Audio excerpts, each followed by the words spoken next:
بسم اللہ الرحمن الرحیم الحمد للہ وحدہ والصلاة والسلام علی من لا نبی بعدہ اما بعد اعوذ باللہ من الشیطان الرجیم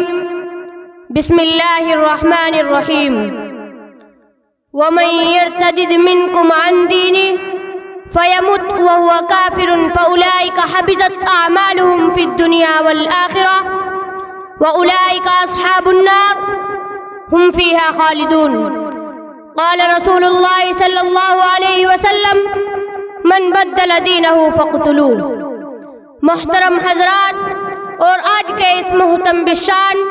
مسابقے کے صدر عالی وقار اور حاضرین محفل، میری تقریر کا عنوان ہے ارتداد اور اس کے اسباب و تدارک۔ اور جب میں اس موضوع کا موجودہ حالات میں جائزہ لیتا ہوں، سوشل میڈیا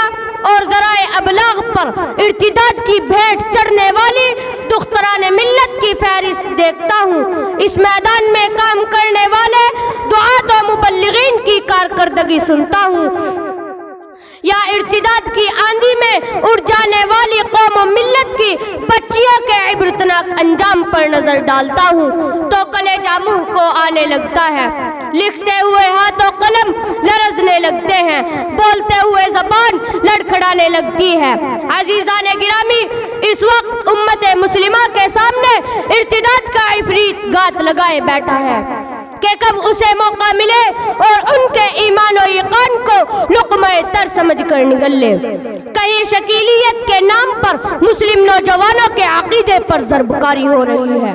تو کہیں مادویت کے دعوے مسلمانوں کے یقین کے لیے خطرہ بنے ہوئے ہیں، اور فکر غامدی بھی اپنے بازوؤں پر پھیلانے میں مصروف ہے۔ جدیدیت و سوشلزم کے نام پر اس کے ایمان کی رہزنی ہو رہی ہے۔ راشٹرواد کے دل فریب عنوان سے بھی اس کے ایمان و عقیدے کو کمزور کرنے کی کوششیں جاری ہیں۔ صدر عالی وقار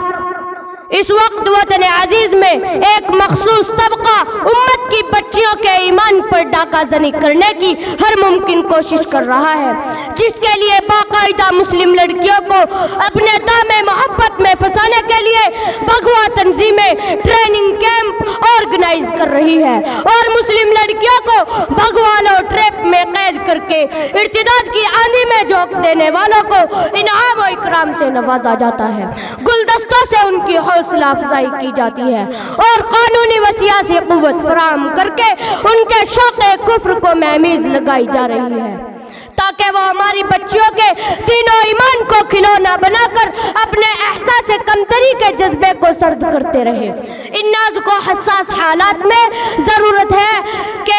سماجی ذمہ داران، اہل علم اور مسلمانوں کا سرمایہ دار طبقہ اپنی بچیوں کے لیے تعلیمی ادارے کھولنے پر غور کرے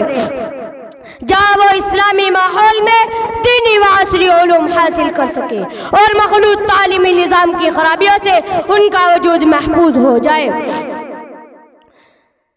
حاضرین مسابقہ، اعداد و شمار بتلاتے ہیں کہ اس وقت ارتداد کا شکار سب سے زیادہ مسلم لڑکیاں ہیں، اور لڑکیوں کے ارتداد میں سب سے اہم کردار یورپی تہذیب و مخلوط کلچر نے ادا کیا ہے۔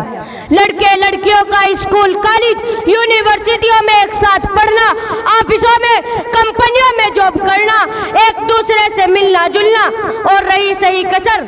واٹس ایپ، فیس بک، انسٹاگرام اور سوشل میڈیا فارم نے پوری کر دی ہے۔ اس لیے اس بات کی بھی سخت ضرورت ہے کہ سماجی ذمہ داران، اہل علم اور مسلمانوں کا سرمایہ دار طبقہ اپنی بچیوں کے لیے تعلیمی ادارے کھولنے پر غور کرے جہاں وہ اسلامی ماحول میں دینی و عصری علوم حاصل کر سکے اور مخلوط تعلیمی نظام کی خرابیوں سے ان کا وجود محفوظ ہو جائے۔ اور سب سے بڑی ذمہ داری والدین و سرپرستان کی ہے کہ وہ اپنی بچیوں کو دین و ایمان اپنی بچیوں کے ایمان و عقیدے کو مستحکم بنائے، ان کی دینی و اخلاقی تربیت و نگہداشت میں ذرہ برابر بھی کمی نہ رہنے دے، اور ان کے ذہن و فکر میں یہ بات بٹھا دے کہ ایمان اس جہان رنگ و بو کی سب سے قیمتی شے ہے، عقیدے کا تحفظ اس کا اولین فریضہ ہے، اور اقرار توحید و شہادت رسول صلی اللہ علیہ